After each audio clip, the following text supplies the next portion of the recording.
In the heart of Hungary, shrouded in the mists of time and legend, a chilling story began to unfold, one that would echo through the centuries. Countess Elizabeth Bathory, a name forever linked to cruelty and darkness, became one of history's most infamous figures. Her tale is not just a story of a woman but of an era steeped in superstition, fear, and the relentless pursuit of power. With immense power and unimaginable wealth, Elizabeth ruled over vast lands and commanded respect from nobles and peasants alike. Yet, despite her status, history remembers her not for her influence but for the unspeakable horrors she's said to have committed within her castle's walls. Whispers of her cruelty spread far beyond her domain, casting a long shadow over her legacy. The legend tells of a noblewoman obsessed with eternal youth who believed that bathing in the blood of virgins could preserve her beauty. Her castle, once a symbol of grandeur, became a place of terror, a house of nightmares, where innocence was lost and darkness reigned. Screams were said to echo through the cold stone corridors, and tales of torture and suffering grew more gruesome with every retelling.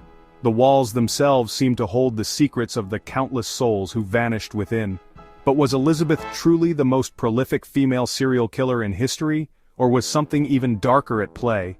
Was she a victim of conspiracy, the target of jealous rivals, or simply a casualty of superstition and political intrigue in a brutal age? To uncover the truth, we must journey back to the harsh and unforgiving world of 16th century Hungary, a land torn by war, suspicion, and shifting alliances, where myth and reality often became indistinguishable. Elizabeth's story is more than a tale of horror. It's a window into a past where power, violence, and myth collided, shaping the destinies of those who dared to wield them. As we peel back the layers of rumor and fact, we confront a chilling narrative that blurs the line between truth and legend, inviting us to question what we truly know about the Countess in the shadows. Born in 1560, Elizabeth Bathory entered a world defined by privilege, tradition, and the ever-present shadow of violence. She was a scion of one of Hungary's most powerful dynasties, a family whose name was spoken with both reverence and fear throughout the land. Her lineage was extraordinary. Her relatives included kings, princes, and high-ranking nobles who shaped the fate of Central Europe. The Bathorys wielded immense influence, their alliances and rivalries echoing through the courts of the continent. From a young age, Elizabeth was given an education rare for women of her time. She became fluent in Hungarian, Latin, German, and Greek, and was tutored in science, politics, and the arts, preparing her for a life of leadership and responsibility. Yet the world around her was harsh and unforgiving. Public executions were common spectacles, brutal punishments were meted out without mercy, and the constant threat of war with the Ottoman Empire loomed over daily life. Some accounts suggest that Elizabeth, even as a child, witnessed acts of cruelty and violence that blurred the line between justice and sadism. These early experiences left a deep impression, shaping her understanding of power and suffering. At just 15, she was married off to Count Ferenc Nadasdy, a formidable soldier known as the Black Hero of Hungary. Their union was both a political alliance and a merging of two powerful houses. While her husband fought on distant battlefields, Elizabeth was left to rule their vast estates, including the imposing Kaktic castle. She managed affairs with an iron will, earning both respect and fear from those around her. Her upbringing was marked not only by privilege and violence but also by whispers of madness and dark secrets within her family. These elements combined to shape Elizabeth into a formidable, enigmatic figure, one who inspired both loyalty and dread. This volatile mix of power, trauma, and inherited darkness set the stage for the legend that would one day surround her name, a legend steeped in blood and mystery. Long before the world whispered of murder and infamy, Elizabeth Bathory's life was already a storm of power, peril, and secrets waiting to be revealed. After her husband's death in 1604, Elizabeth became the sole ruler of her vast estates. Freed from oversight, rumors of her cruelty intensified. Peasant girls vanished after entering her service, their disappearances dismissed by those in power. Survivors spoke of savage punishments and a household ruled by terror. The stories grew: beatings, starvation, tortures far beyond the norm. Elizabeth's reputation shifted from strict noblewoman to sadistic monster. The most infamous legend emerged, an aging countess obsessed with youth, believing blood could restore her beauty. One tale claimed a servant's blood made her skin appear younger, sparking a gruesome obsession. Fact or fiction, this image transformed her into the vampiric blood countess of legend. Her legacy would forever be stained by these chilling stories. The scale of Elizabeth's alleged crimes grew with each passing year. Testimonies described systematic torture, beatings, burnings, freezing, and more inflicted on young women. Her castle became a fortress of terror shielded by her status. Some claimed she kept a diary, listing hundreds of victims, though no such book was ever found. The number, 650, cemented her as history's most prolific female murderer, though its truth is debated. Her closest servants confessed under torture, detailing how they lured, tortured, and disposed of the girls. Bodies were said to be buried in secret graves around the castle. Whether coerced or true, these confessions sealed Elizabeth's fate in history. Central to the legend is the image of Elizabeth bathing in her victim's blood to preserve her youth. This story, though powerful, is likely a later invention. No contemporary witness mentioned it during her trial. The first written account appeared over a century after her death, blending vampire folklore with her story.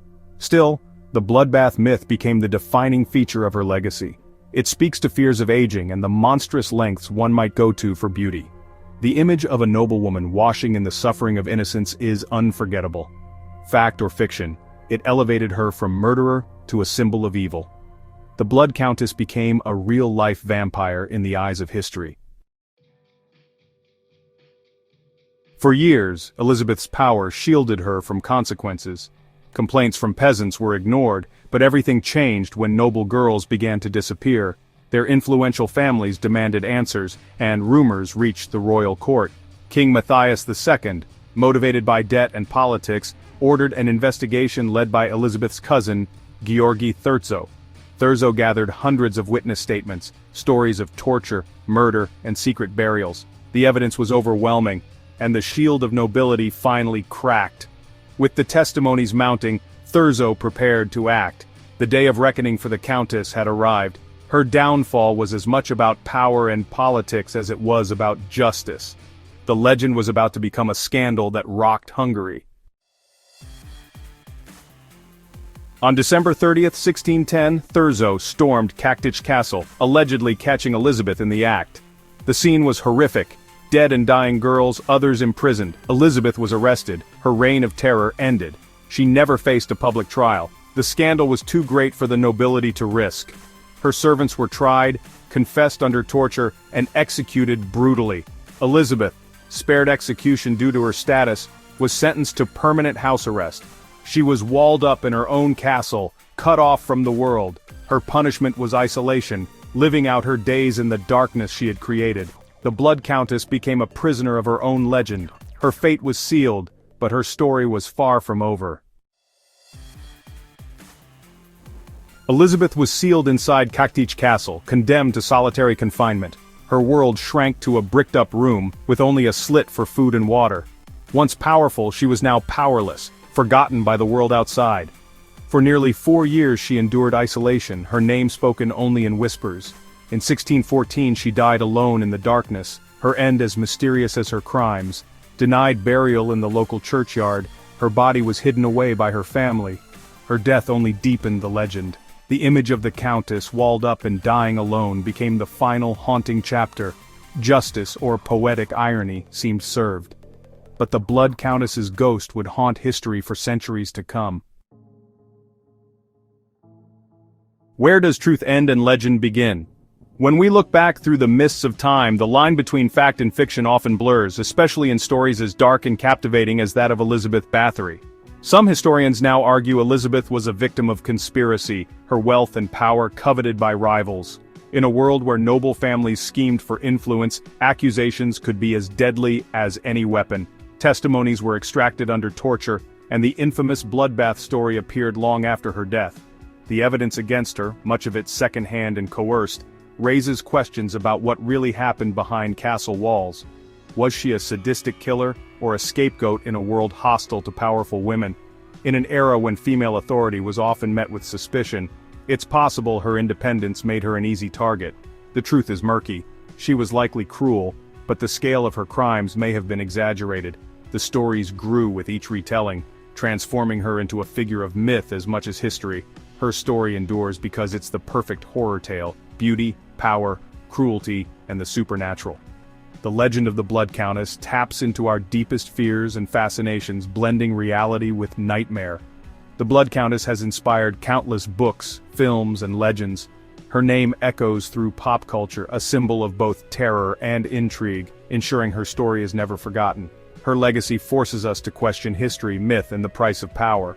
We are left to wonder how much of her story is truth and how much is the invention of fearful imaginations. In the end, the fascination lies in the ambiguity. Was she monster, victim, or both? The mystery endures, inviting us to look closer and to decide for ourselves where the legend ends and the real woman begins.